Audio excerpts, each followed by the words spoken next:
no concert in the city. I got a stereo and the best of Patsy Cline. Ain't got no caviar, no Dom Perignon. But as far as I can see, I got everything I want. Ladies and gentlemen, please welcome your Nucor CEO, Leon Topalian. All right, off and running.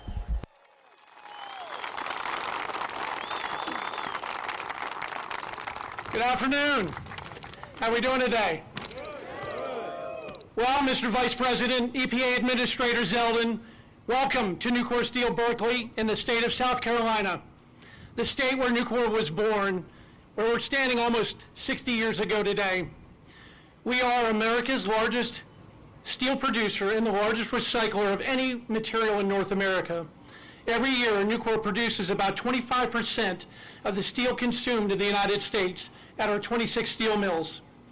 We are the market leader in 12 of the 14 major steel product categories with over 300 locations across 40 states in this incredible nation of ours. Nucor is the only steel maker among the nation's 3 largest producers in the U.S. that makes all of our steel right here in the United States. Our 32,000 team members are amongst the highest paid, most productive, and safest in the steel industry. Since President Trump's first term in office, Nucor has invested more than $20 billion to grow our company, creating more than 9,000 direct jobs and over 40,000 indirect. And because of what you, Mr. Vice President, and the President are currently doing in office, Nucor will continue to invest and grow this company, creating brighter futures for those current and future team members, ensuring our nation has the strongest and most diverse steel and steel products available anywhere in the world. I was fortunate enough to start my career right here at Nucor Steel Berkeley. Nucor Berkeley opened up in 1996 and today produces over 3.6 million tons of steel every year, and some of the most advanced steels in the world for the automotive, advanced manufacturing, and appliance industries. There are approximately 1,000 full-time team members at this mill, and in the 30 years that Nucor Berkeley has been running, this mill has never been idle and has never laid off a single team member. Nucor Berkeley is currently in the middle of a $625 million modernization, including $425 million, 500,000 ton a year galv line that will supply the automotive and consumer durable sectors. Nucor is proud to help lead the manufacturing renaissance in this nation. Since the passage of the Tax Cuts and Jobs Cut in 2017 by President Trump, we've reinvested $20 billion into growing and modernizing our company. These investments have made us the world's most advanced and modern steelmaker and perfectly suited to build our modern economy. Thank you for your leadership, for the administration continuing to stand up to help level the playing field for our American steel producers. On behalf of our Nucor 32,000 team members across Nucor, who make up the greatest manufacturing army assembled anywhere in the world, welcome to the Nucor family. Thank you both for your service to this nation. And now, Nucor, can we please give a warm welcome to the Vice President and Administrator Zeldin, please. Thank you.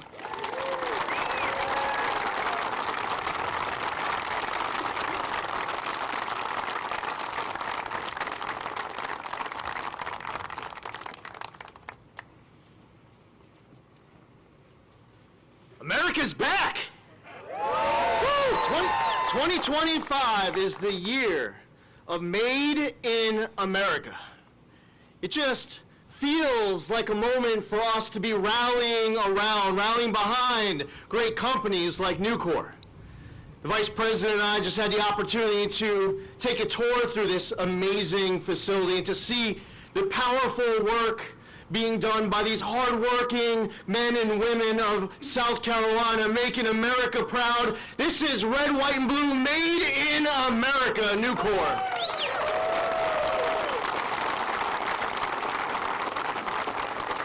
You know, the federal government should be doing nothing but helping American manufacturing. If we're seeing some new law or some regulation, some type of action that comes out of Washington. It should be an action to boost the U.S. economy. It should be an action to boost South Carolina manufacturing. We need to make sure that all of our representatives, all of our fighters in Washington, we know we have it with President Trump. We know we have it with Vice President JD Vance. We need to make sure that everyone in Washington hears us from Charleston, South Carolina today, that Nucor is Made in America, and 2025 is the year of Made in America.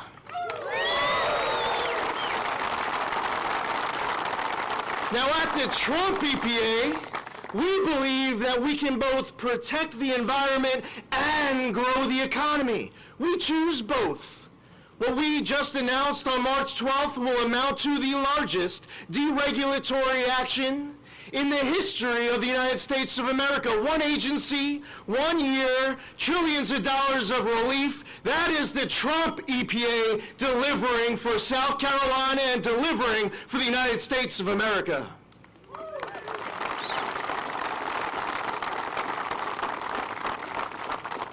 Now, I remember this tragic incident that impacted a small town in Ohio called East Palestine.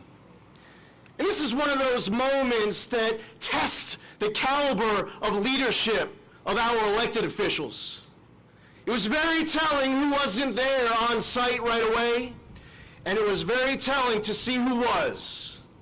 And those residents in Ohio learned very quickly that they could pour all their trust and their faith into their junior senator of Ohio, the man who had just taken the oath, but needed no guidance, needed no advice on where he needed to be. He went straight to East Palestine, Ohio, and he has led that community back to greatness, as he is doing now with President Donald Trump to lead America back to greatness. What a great job we have witnessed from our Vice President, JD Vance. Do you agree? Absolutely. Ladies and gentlemen, we have a vice president we can be so proud of. The man is smart, he's courageous, he is fearless. He'll take anyone on because he knows where he stands. He has it in his gut, that understanding of right from wrong. You spend a minute with JD Vance and you realize how real of a leader we have. What a great decision that our 47th president made when selecting our next speaker, your special guest, to be his vice president, to be America's vice president. Let's give him a warm South Carolina welcome to our vice president, JD Vance. Why don't you love these United States? We're the ones who need it most. Let the rest of the world help us for change, and let's rebuild America first. Our highways and bridges are falling apart. Who's blessed? Who has been cursed? There's things to be done all over the world, but let's rebuild it. Wow, this is a hell of a crowd, a good-looking crowd behind me. Thank you, guys. Now, the CEO told me you guys run 4 shifts at this plant. So after I talk, do you have to go back to work, or are you done for the day? You got to go back for work? Well, what if I give a 7-hour speech? Do you have to go back to work then? You give a politician a microphone, you never know exactly what's going to happen, my friends. I want to thank all of you for being here. I want to thank Lee Zeldin for the kind introduction, but most importantly, I want to thank Lee Zeldin for doing a hell of a good job at the Environmental Protection Agency, because one thing that we believe, you know, there was this idea that happened under the last administration that you couldn't have clean air, clean water, a solid environment, but also growing American industry. President Trump rejects that idea, and he put Lee Zeldin as the guy in charge of implementing that agenda. We can have beautiful skies, we can have clean air, we can have clean water, we can also have good American manufacturing jobs. There's no tension between those two things. Lee Zeldin is the man making it happen. Thank you, Lee.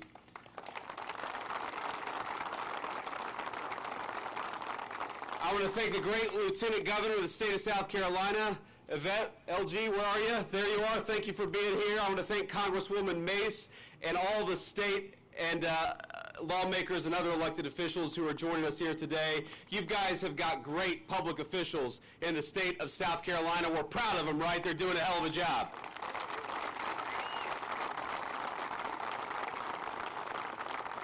Now, let me just, one other note of thanks here, because I just got the tour of a lifetime here at Nucor Steel. So I want to thank Leon and everyone here at this incredible facility here, Nucor Steel Berkeley, for hosting us.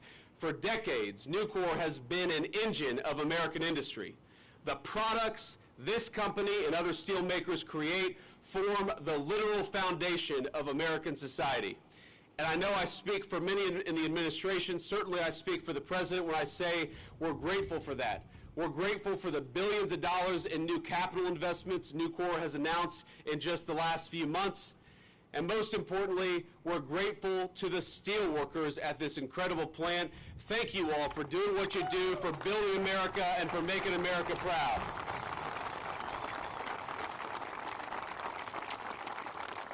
Now, I have this great speech prepared, and I'm very excited to give it, but it's very windy out here. And you see this teleprompter here, it's waving like a beautiful American flag. And so we'll see if I have to go off script here. It'll make it'll make the communication staff a little bit nervous, but I got to tell you, you all know the reason why I'm here. Number one, it's to celebrate the great steelworkers behind me, in front of me, but it's also to celebrate 100 days of the Trump administration. We hit the 100-day mark, and what a 100-day mark it was.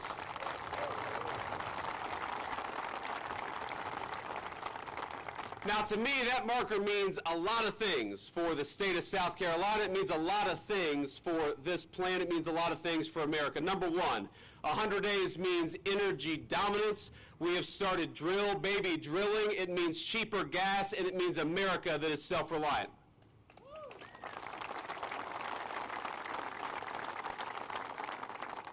This 100 days marks a new thing in the United States of America, something we didn't have just a few short months ago: secure borders in the United States of America. I know we're all proud about that.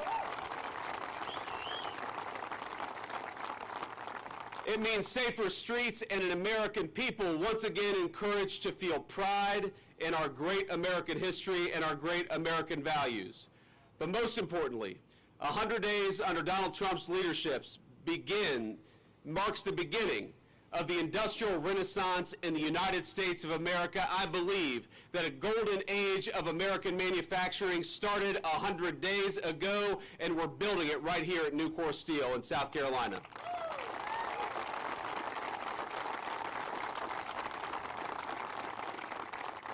And I want to celebrate everybody here. I want to celebrate the work you do.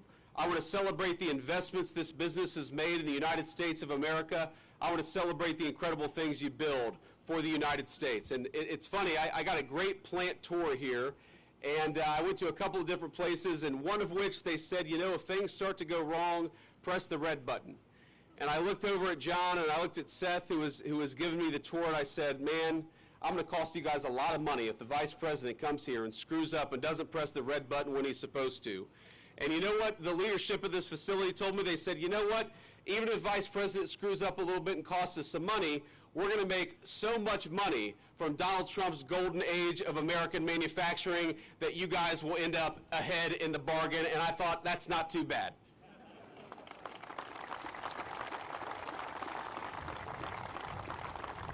Now, a lot of you may know this is a particular meaningful stop for me as Vice President of the United States. I've actually never had a tour of a steel mill, even though my grandfather, the man who raised me, worked in the steel industry. He was, for 40 years, a welder at Armco Steel in Middletown, Ohio.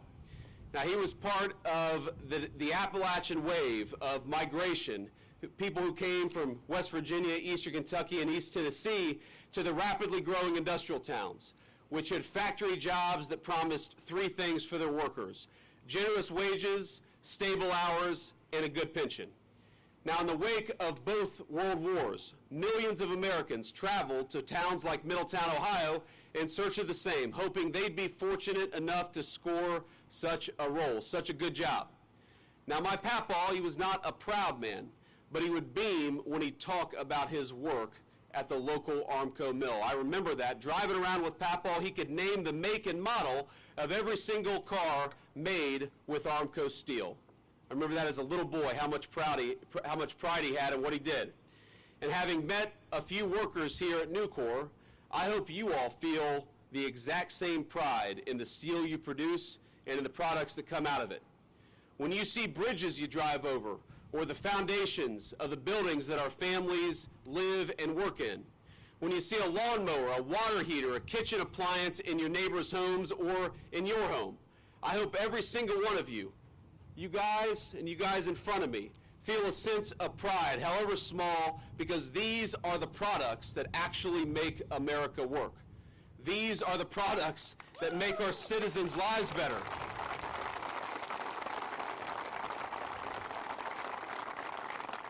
And I hope you feel not just pride in the work that you do, I hope you feel a little patriotic too. Because this is America's national heritage. It's making things.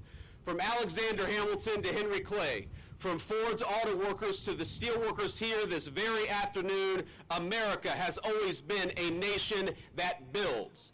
The Empire State Building, the Hoover Dam, the Saturn V, every single one of those great accomplishments were impossible without the might of American industry and, yes, the hard work of American steelworkers.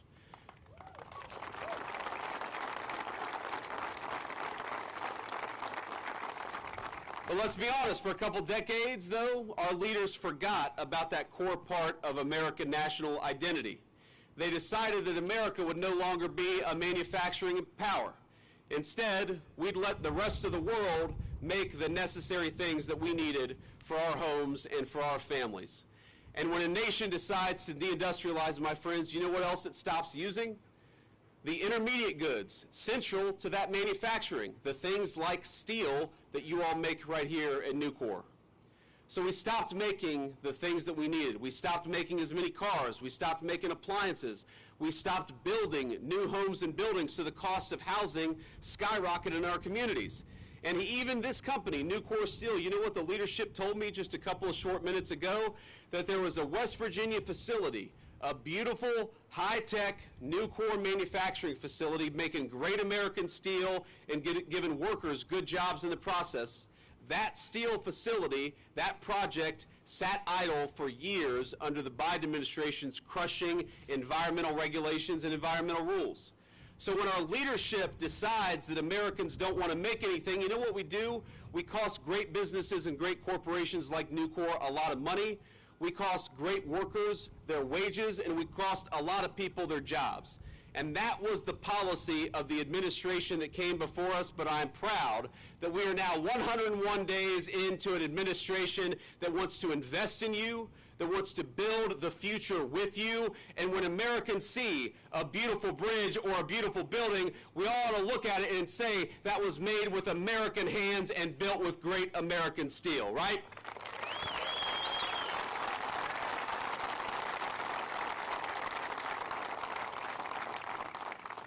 And that is exactly what the Trump administration promises to do.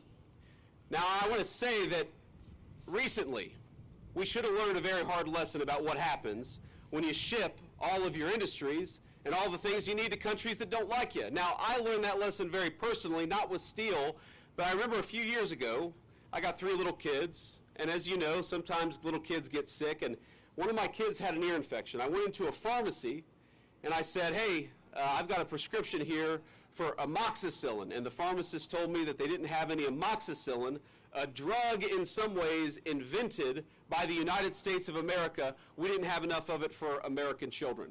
That's what happens when you lose the ability to make your own stuff. You've got parents who can't get the medicine they need for their own children.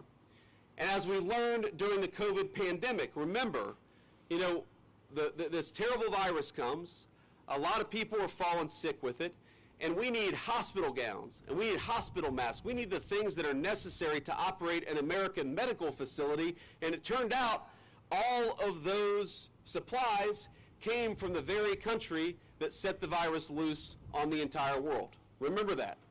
Those lessons, the lesson that you can't become dependent on foreign adversary, the lesson that you've got to make your own stuff. That is the lesson that the Trump administration has put into place in the first 100 days. And I'm telling you, I bring this word straight from the President of the United States. We're so proud of every single one of you.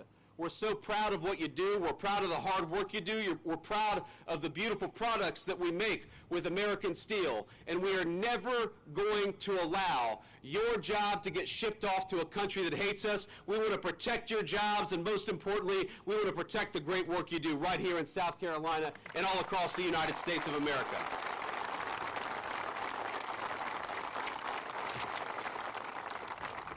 Now, you heard, I'm sure you've heard some criticism of the president's trade policies from people who ought to know better. Because if you listen to the American media, or you listen to a lot of politicians in our own country, they seem desperate to forget the very lessons that made Donald J. Trump the 45th and 47th President of the United States of America. Now, they attack us when we implement trade policies that do a very simple thing, rebalance trade in favor of American workers and American businesses instead of foreign workers and foreign corporations. I've talked to people here today who talk about expanding facilities, building new steel-making facilities because of the trade policies that Donald J. Trump has implemented. And I'll ask all of you, the workers and the corporate leadership assembled here today, a very simple question. Do you want to ship American jobs off to the People's Republic of China? No. Do you want to rely on foreign corporations to make the things that you need in your homes and your families need every single day? No. So why don't we rebuild America's middle class? Why don't we rebuild American manufacturing? And why don't we rebuild American industry just like you're doing right here? And isn't it nice to have an administration that supports you for a change?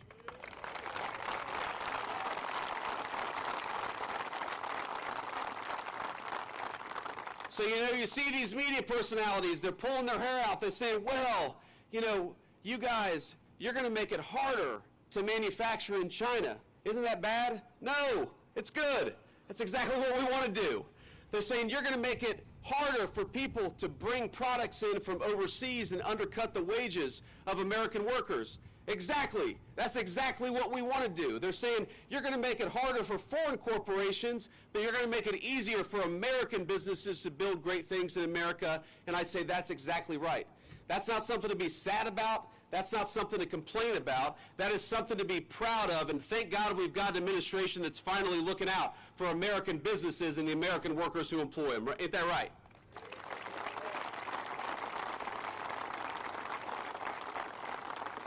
So I'm here today, and I got to tell you, it is such a personally amazing thing for a guy who was born in Middletown, Ohio, who was raised by a 40-year welder at a steel mill, to be able to come to this beautiful facility as the Vice President of the United States. And I can't help, thank you.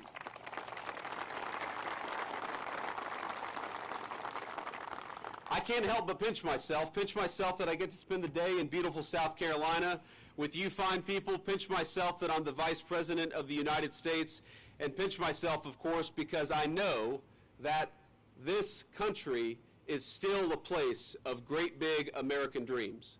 But it's only going to stay that country if we fight for it, if we fight for the jobs of the people here at this facility, if we fight to make it easier to build upon it and to build great things in the United States of America. I got to be honest with you. The American dream was not built by people selling digital advertisements in Silicon Valley.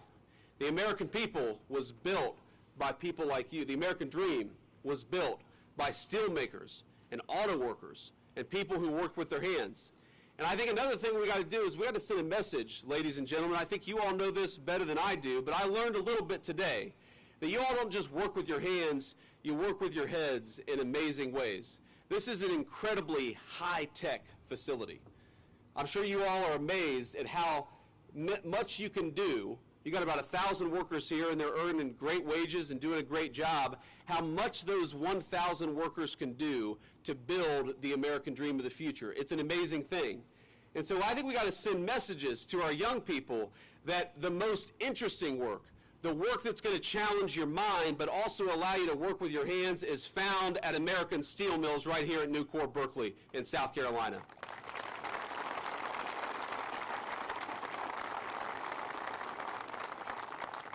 You know, I was sitting down at Seth's terminal.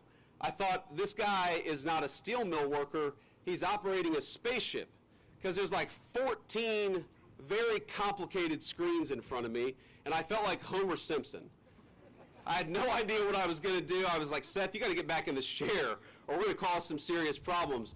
But what it made me realize is that technology, technology, we use this term, we think about it as the iPhones that we have in our pocket, or the screen that we stare at when a lot of our knowledge workers are going to work, but technology is happening right here at a steelmaking facility in Nucor, in Berkeley, in South Carolina. That's technology of the future. The great technology of the future, I don't think it's going to be people, sitting around staring at their iPhones. The technology of the future is going to be building great things, but doing it in a new way. Doing it with new, incredible facilities, with safer facilities, with people who know, again, how to use their minds but also use their hands. And I think that is the high-tech future. People criticize. I get sick sometimes of the press. They say that Donald J. Trump wants to bring back the jobs of the past. And I don't think anything could be further from the truth, because I again, was raised by a man who worked at a steel mill of the past. But I guarantee if I went to that steel mill today, it's owned by Cleveland-Cliffs. Sorry, that's a competitor. But they're a good company too. We can spread the love around. But I guarantee if I went to that facility today, or when I go to this facility here in Berkeley, I don't see the steel mill jobs of the past. I see the steel mill jobs of the future. I see technology allowing us to do something today that my grandfather, God love him, wasn't doing 40 years ago at Armco Steel in Middletown, Ohio. And I know that's how we're going to win the future. That's how we're going to beat the Chinese. That's how we're going to beat every single competitor that America faces. It's going to be by doing great things like what you're doing here at Nucor Steel. And never let anybody tell you that this is not high tech. This is the highest tech industry maybe that I've ever seen, and you're building the America of the future, not the America of the past.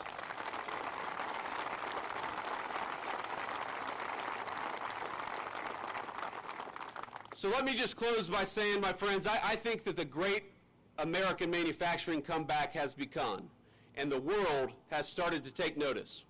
In just 100 days, the president has attracted trillions of dollars in commitments for new investment in America, including some from Nucor Steel. Just yesterday, we saw that business investment in the first quarter of the United States economy, business investment grew by 22%. That was just in a few short months. That's a big number. And we know that with all this additional investment is going to come hundreds of thousands of new, high-paying, high-quality jobs. We're going to see new jobs in artificial intelligence, in deep-water oil production, in chip fabrication, in pharmaceutical factories, research labs, supercomputing facilities, and of course, in great American-made steel. But the idea is very simple, and the principle is even simpler, that we want to grow up in a country. We want our children to grow up in a country where the things that they need are made by their neighbors and not by foreigners who hate their guts. Where the critical components of American industry are built right here in the United States of America, not in some far-flung region of the world that we can't depend on. And where American jobs for people who are willing to work hard and play by the rules, pay a solid wage, allow you to buy a home and start a family, and where you're proud every single day, just like my grandfather was, of the things that you built with your hands, but also with your minds. I hope that you all are proud, because I'm certainly proud to stand here with great American steel workers, and every single day from this day forward that I go out as Vice President of the United States, when I look at those tall skyscrapers or I look at those beautiful bridges, I'm going to remember this day and remember that you guys are building the future of this country. I'm proud of you. We're rooting for you. The President of the United States is going to make your life easier every single day. We had a good start, 100 days. But for the next 1,300 days, President Donald J. Trump and Vice President Vance, we're going to be fighting for you, fighting for your jobs, and fighting for the future that you want to build for your families. God bless you all. Thank you for having me.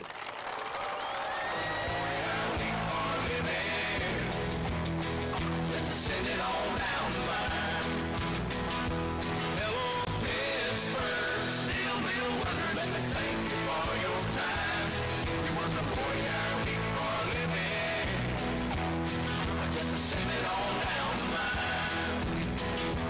This is for the one who swings the hammer, driving home the nail. For the one behind the counter, ringing up the sale. For the one who fights the fire, the one who brings the mail. For everyone who works behind the scenes. You can see them every morning in the factories and the fields, in the city streets and the quiet country towns. Working together like spokes inside a wheel.